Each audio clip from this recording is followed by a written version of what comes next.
Hello दोस्तों, नमस्कार। आप सभी का हमारे यूट्यूब चैनल पर स्वागत है। तो हम लोग आज से क्लास 12th की फिजिक्स को स्टार्ट करने वाले हैं, जिसका पहला चैप्टर है आपका वैद्युत आवेश तथा क्षेत्र, जिसे इंग्लिश में कहते हैं इलेक्ट्रिक फील्ड एंड चार्ज, यानी कि इलेक्ट्रिक चार्ज एंड फील्ड। ठीक दोस्तों, तो पहला चैप्टर हम लोग स्टार्ट करने वाले हैं। इसका जैसे ही चैप्टर कंप्लीट हो जाएगा, इसी प्रकार का नोट्स आपको बिल्कुल फ्री में प्रोवाइड कर दिया जाएगा। तो उसके लिए आप लोग कुछ नहीं करना, बस वीडियो को लाइक और चैनल को कर देना है सब्सक्राइब। अगर आप बायोलॉजी स्ट्रीम के स्टूडेंट हैं तो आप लोग बायोलॉजी की क्लासेस ले सकते हैं। और साथ ही मैं आपको बता दूं कि बायोलॉजी का आपका फर्स्ट चैप्टर जीव में जो कंप्लीट हो चुका है, और उसका नोट्स आपको बिल्कुल फ्री में इसी यूट्यूब चैनल पर अपलोड कर दिया गया है। तो अगर आपने उसे अभी तक नहीं देखा तो उसे आप जाकर जरूर देखें। और साथ ही में आपको केमिस्ट्री का भी अगर इसी प्रकार का वीडियो चाहिए, इसी प्रकार का नोट्स चाहिए, तो आप हमें कमेंट बॉक्स में ज़रूर बताएं। और ये जो हम लोग का केमिस्ट्री का फर्स्ट चैप्टर स्टार्ट भी हो चुका है, उसे भी जाकर देख सकते हैं। यानी कि हम लोग की जो क्लास 12th है उसमें हम लोग हिंदी, इंग्लिश, मैथ नहीं, हिंदी, इंग्लिश और आपकी केमिस्ट्री, बायोलॉजी और फिजिक्स की सारी क्लासेस करने वाले हैं। और साथ ही में इसी प्रकार से नोट्स आपको देने वाले हैं। ठीक, तो इसलिए आप हमारे यूट्यूब चैनल से जुड़ना ना भूलें। और वीडियो आपको अगर पसंद आए तो वीडियो को लाइक करना बिल्कुल भी ना भूलें, क्योंकि जितना ही आप लोग सपोर्ट दिखाएंगे उतना ही आप लोगों को बेनिफिट मिलेगा, उतने ही अच्छे अच्छे प्रकार के वीडियोज़ मिलेंगे। और इसी प्रकार के हैंड रिटन नोट्स भी बिल्कुल फ्री में आपको प्रोवाइड कराया जाएगा। ठीक दोस्तों, तो चलो दोस्तों अपने चैप्टर को स्टार्ट करते हैं। ठीक, तो हमारा जो पहला चैप्टर है वो है वैद्युत आवेश तथा क्षेत्र, जो हम लोग 2023 बोर्ड परीक्षा जो देने वाले हैं उसमें हम लोग उसी के अकॉर्डिंग हम लोग इस वीडियो को बना रहे हैं। और आप लोगों को हर एक टॉपिक क्लियर कराया जाएगा। इसमें एक भी चैप्टर में जो भी चीज़ें होंगी आपकी हर एक चीज़ों को कराया जाएगा। और इसके बाद में जैसे चैप्टर कंप्लीट हो जाएगा, इसको नोट्स तो आप लोगों को मिलेगा ही मिलेगा, साथ ही में आपको न्यूमेरिकल भी कराए जाएंगे, उसका भी नोट्स आपको बिल्कुल फ्री में दिया जाएगा। ठीक दोस्तों, तो इसीलिए वीडियो को लाइक करना तो बिल्कुल भी मत भूलो। तो हम लोग का वैद्युत आवेश तथा क्षेत्र का जो चैप्टर है उसके अंतर्गत जो हम लोग की फर्स्ट हेडिंग है वो है वैद्युत आवेश। ठीक दोस्तों, तो इसकी जो परिभाषा है वो कुछ इस प्रकार से है कि जब दो पदार्थों को आपस में रगड़ा जाता है तो ये पदार्थ क्या करते हैं, हल्की वस्तुओं को आकर्षित करने लगते हैं। कहने का मतलब ये है कि जैसे मान लीजिए एक आपके पास इस प्रकार का पेन है और एक आपके पास इस प्रकार का पेन है, तो इन दोनों को अगर रगड़ा जाता है तो क्या होता है कि जैसे मान लो कुछ हल्की चीज़ें हैं उनके पास लेकर जाते हैं तो क्या करते हैं, ये जो है आकर्षित करने लगते हैं। तो उसे ही हम क्या करते हैं, इस स्थिति में पदार्थ जो होता है आपका वो क्या होता है, आवेशमय या फिर वैद्युतमय यानी इलेक्ट्रीफाइड या फिर चार्ज हो जाता है। यानी कहने का मतलब है चार्ज हो जाता है। लेकिन ये हर एक पदार्थ में एक गुण नहीं पाया जाता है। कुछ विशेष पदार्थ हैं जो वैज्ञानिकों द्वारा खोजे गए हैं, उन्हीं में एक गुण पाया जाता है। एग्जाम्पल के रूप में आप कांच की छड़ एवं रेशम को देख सकते हैं कि कांच की छड़ एवं रेशम को जब कांच की छड़ को जब रेशम से रगड़ा जाता है तो क्या करते हैं, जो कांच की छड़ होती है वो कुछ हल्की पदार्थों को अपनी ओर आकर्षित करने लगती है, यानी अपनी ओर खींचने लगती है। तो इसे हम कहते हैं वैद्युत आवेश। ठीक दोस्तों, तो इतनी चीज़ें आपको बिल्कुल अच्छे से क्लियर हो गई होंगी, इसमें ज़्यादा दिमाग लगाने की आवश्यकता नहीं है, ये ज़्यादा आपसे पूछा नहीं जाता। लेकिन आपको ये ध्यान रखना है, अगर आपसे परिभाषा पूछी भी जाए तो आप उसे आराम से बता पाएंगे। ठीक, इसकी परिभाषा को एक और प्रकार से दिया जा सकता है कि किसी वस्तु पर इलेक्ट्रॉनों की अधिकता या कमी को भी वैद्युत आवेश कहते हैं। ठीक, कि कोई वस्तु है, जैसे मान लीजिए आपने किसी वस्तु को किसी वस्तु से रगड़ा, जैसे मान लीजिए कांच की छड़ को आपने रेशम से रगड़ा, तो कांच की छड़ से कुछ इलेक्ट्रॉन निकल के रेशम की छड़ पर आ गए, तो कांच पे क्या हो गया, धनावेश हो गया। यानी कि जितना आपका धनावेश था कांच की छड़ पे उतना ही ऋणावेश था। जैसे मान लीजिए कांच की छड़ पे आपका 10 धनावेश था और साथ ही में 10 ऋणावेश था। ठीक दोस्तों, और जब आपने इसे रेशम से रगड़ा, यहाँ पे मान लीजिए 10 आपके पास धनावेश और 10 ऋणावेश था, 10 ही 10 मान लीजिए। ठीक, यहाँ पे 10 10 मान लीजिए। तो आपने जब इसको इससे रगड़ा तो क्या हो गया, इससे क्या होगा, कुछ इलेक्ट्रॉन निकले और यहाँ पर चले आए, मान लीजिए 5 निकल के यहाँ पर चला आया। ठीक, तो इसके बाद इलेक्ट्रॉन की संख्या कितनी बची, इसके बाद बची 5, और जो धनावेश है वो कितना है, 10 ही है। तो क्या हो गया, ये वस्तु क्या हो गई, धनावेश ज़्यादा हो गया, ऋणावेश कम हो गया, तो ये धनावेशित हो गई। यानी कि कांच की छड़ आपकी धनावेशित हो गई। और साथ ही में यहाँ पर देख लीजिए, यहाँ से जो इलेक्ट्रॉन निकला यहाँ पर आया, तो यहाँ पर 10 थे पहले से, यहाँ पर एक 15 हो गया। तो क्या हो गया, इलेक्ट्रॉन की संख्या ज़्यादा हो गई, यानी ऋणावेश की संख्या ज़्यादा हो गई। तो आपकी रेशम जो हो गई वो होगी आपका ऋणावेशित। ठीक दोस्तों, तो ये चीज़ आपको समझनी है।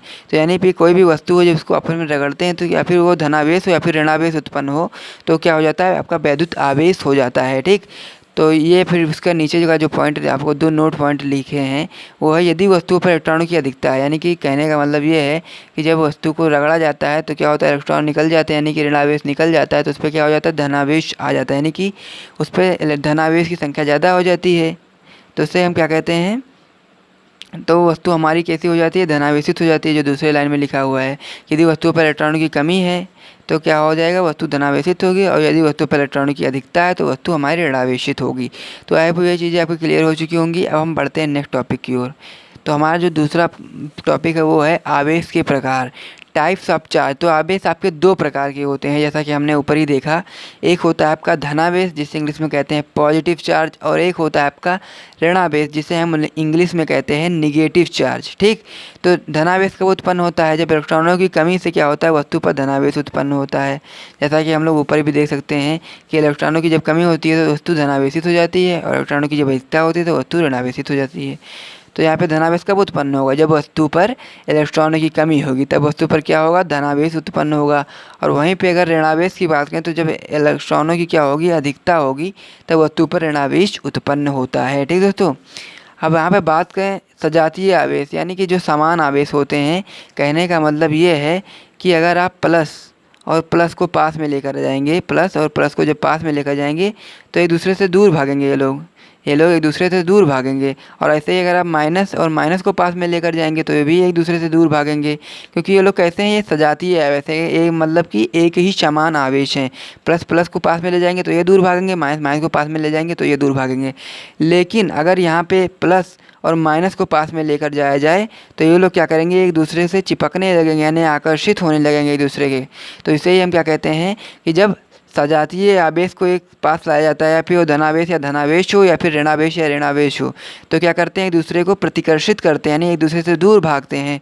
और जब विपरीत आवेश यानी कि एक धनावेश हो और एक ऋणावेश हो को करीब लाया जाता है, तो एक दूसरे को आकर्षित करते हैं। यही चीज़ आपकी ये लाइन में लिखी हुई है कि समान आवेश यानी कि सजातीय आवेश, धनावेश एवं धनावेश या ऋणावेश एवं ऋणावेश एक दूसरे को प्रतिकर्षित करते हैं। और वहीं पे अगर विपरीत आवेश हो यानी धनावेश के साथ में ऋणावेश हो तो एक दूसरे को आकर्षित करते हैं। ठीक दोस्तों, तो एक दूसरे को क्या करेंगे, आकर्षित करते हैं। तो यहाँ तक आप लोगों को बहुत अच्छे से क्लियर हो गया होगा। हम चलते हैं नेक्स्ट पेज की ओर, जहाँ पर हम लोग पढ़ेंगे वैद्युत आवेश का जो मात्रक है उसको समझेंगे। ठीक दोस्तों, तो अगर वीडियो आपको पसंद आ रहा हो तो आप वीडियो को लाइक करना ना भूलें। और साथ ही में मैं आपको बता दूँ कि अगर आप इसका नोट्स बनाना चाहते हैं तो आप इसे नोट्स बना लीजिए, और अगर नहीं बनाना चाहते हैं तो कमेंट ऑप्शन बता दीजिए, इसका पीडीएफ को बिल्कुल फ्री में प्रोवाइड कर दिया जाएगा। स्क्रीनशॉट लेना है तो स्क्रीनशॉट आप ले लीजिए जल्दी से। फिर बढ़ते हैं नेक्स्ट पेज की ओर। ठीक, तो भैया हम लोग अब देखने वाले हैं वैद्युत आवेश का मात्रक। ठीक, तो वैद्युत आवेश का मात्रक जिसे इंग्लिश में कहते हैं यूनिट ऑफ इलेक्ट्रिक चार्ज। तो इलेक्ट्रिक चार्ज की यूनिट को हम लोग समझेंगे। तो एमकेएस पद्धति में जो आवेश का मात्रक होता है वो होता है कूलाम। ठीक, लेकिन हम लोग को बीमा भी निकालनी है और राशि भी लिखना है। तो बीमा निकालने के लिए और एक और भी इसका मात्रक होता है, उसे भी निकालने के लिए हम लोग को क्या लिखना है, वैद्युत धारा का आप लोग वो जानते होंगे फार्मूला, वो होता है I बराबर Q/T। ठीक, तो हम लोग को यहाँ पे जानते हैं आपकी आवेश का जो मात्रक होता है कूलाम यानी कि Q। तो हम लोग को Q निकालना है, तो Q बराबर क्या हो जाएगा, Q बराबर I/T। ठीक, तो Q बराबर I/2 हो जाएगा। तो क्या हो जाएगा, Q तो Q यहाँ पे ऐसे ही लिख देंगे। आई क्या होता है, आपका विद्युत धारा होता है। तो विद्युत धारा का जो मात्रक होता है वो होता है एम्पियर, और जो टाइम होता है यानी कि टी होता है उसका मात्रक होता है आपका सेकेंड। ठीक दोस्तों, यहाँ पर जो आई है वो है विद्युत धारा, टी है समय है। ठीक, तो एम्पियर को हम लोग ए से प्रदर्शित करते हैं जब बीमा लिखेंगे तब, और टाइम को हम लोग टी से यानी सेकेंड को हम लोग टी से प्रदर्शित करते हैं। तो आपकी बीमा निकल के आ जाएगी यहाँ से AT, और राशि आपकी आदिश है। अगर आपकी आवेश का अगर एक और मात्रक की बात करें तो आपका होता है एम्पियर गुणे सेकेंड। ठीक दोस्तों, कूलाम के साथ साथ अगर आप ये भी लिख देंगे तो आपका गलत नहीं माना जाएगा, लेकिन कूलाम आपका बहुत महत्वपूर्ण है, कूलाम को आप जरूर याद रखेंगे। ठीक, इसको भी साथ में याद रखेंगे कि Q बराबर एम्पियर इंटू सेकेंड होता है। तो ये आपका हो जाता है कूलाम का मात्रक, और यहीं से आपकी बीमा भी निकल के आती है। ठीक, तो भैया हम चलते हैं वैद्युत आवेश संरक्षण के नियम की ओर, जिसे हम लोग इंग्लिश में कहते हैं इलेक्ट्रिक चार्ज कंजर्वेशन लॉ। ठीक, तो वैद्युत आवेश संरक्षण के नियम के अनुसार आवेश को ना तो उत्पन्न किया जा सकता है दोस्तों, कि आवेश को ना ही उत्पन्न किया जा सकता है और ना ही आवेश को नष्ट किया जा सकता है, ये हम लोग के बस में नहीं है। ठीक, आवेश को ना ही हम लोग उत्पन्न कर सकते हैं, ना ही हम लोग नष्ट कर सकते हैं। बस क्या कर सकते हैं, तो बस सिर्फ ये कर सकते हैं कि एक प्रकार के आवेश को दूसरे प्रकार के आवेश में केवल परिवर्तित कर सकते हैं।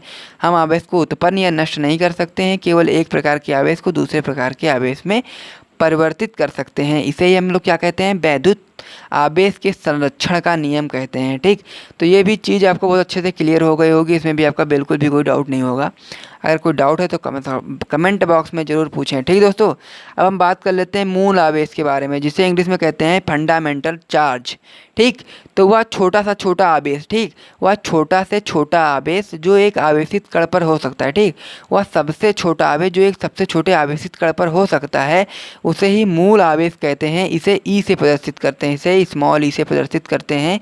तो आपका ये क्या होता है, आवेश कितना होता है, -+1.6 × 10⁻⁻⁻19 कूलाम के बराबर होता है। यानी एक इलेक्ट्रॉन पे जो आवेश होता है वही आपका एक छोटे से छोटा आवेश होता है जो एक आवेशित कण पर हो सकता है। ठीक दोस्तों, तो ये चीज़ आपको बहुत अच्छे से क्लियर हो गई होंगी, और मूल आवेश भी आप लोग ध्यान रखेंगे, क्योंकि आप लोग का एक क्या कहते हैं उसमें बहुविकल्पी में आपको पूछने को मिल सकता है। तो वहाँ पे आप लोग को बिल्कुल भी कंफ्यूज नहीं होना है, आप लोग को हर एक टॉपिक अच्छे से क्लियर कराया जाएगा। अगर वीडियो पसंद है तो वीडियो को लाइक भी करना ना भूलें, कंजूसी मत करें बिल्कुल भी दोस्तों। तो हम लोग का इस वीडियो का लास्ट टॉपिक है वो है आवेश का क्वांटीकरण। ठीक दोस्तों, तो आवेश का क्वांटीकरण का मतलब ये है कि आवेश को अनिश्चित रूप से विभाजित नहीं किया जा सकता है। किसी आवेशित कण पर आवेश या तो +-E होगा, या तो +-2E होगा, या फिर +-3E होगा, या फिर +-4E होगा, या फिर +-5E हो सकता है। ठीक, लेकिन इसकी भिन्न के रूप में कभी नहीं हो सकता। इसे आवेश का क्वांटीकरण कहते हैं। कहने का मतलब ये है कि कोई भी आवेश है वो +-E हो सकता है, +-2E हो सकता है, +-3E हो सकता है, +-4E हो सकता है। लेकिन अगर आप करना चाहें कि ऐसे कर दें कि +-2.5E, तो ये नहीं हो पाएगा। या फिर आप करें +-3.6E, ये नहीं हो पाएगा। ठीक, तो ये नहीं होगा। ठीक, ये नहीं माना जाएगा। आपको किस प्रकार से इसको अनिश्चित रूप से विभाजित नहीं कर सकते हैं। आवेशित किसी भी आवेशित कण पर जो आवेश होगा वो इसी प्रकार से रहेगा, एक तो +-E होगा, या तो +-2E होगा, या फिर +-3 होगा। ऐसे ही लगातार चलता चला जाएगा। लेकिन अगर भिन्न में होगा तो वो फिर आपका माना नहीं जाएगा। ठीक दोस्तों, ये कभी हो ही नहीं सकता है। इसे ही क्या कहते हैं, आवेश का क्वांटीकरण कहते हैं, क्वांटाइजेशन ऑफ चार्ज कहते हैं। ठीक, इसे ही क्वांटाइजेशन ऑफ चार्ज कहते हैं। तो इसी के साथ इस वीडियो को समाप्त करते हैं। वीडियो आपको पसंद आए तो हमें ज़रूर बताएं, और साथ ही में कमेंट बॉक्स में ये ज़रूर बताएं कि आप लोग को इसका नोट्स चाहिए ऐसे ही, और भी नेक्स्ट चैप्टर हम लोग स्टार्ट करेंगे। ऐसे ही हर एक चैप्टर का अगर नोट्स चाहिए, ऐसे ही आप लोग को अच्छे से तैयारी करनी है तो हमें कमेंट बॉक्स में बताना ना भूलें। जय हिंद। इसी के साथ वीडियो को समाप्त करते हैं।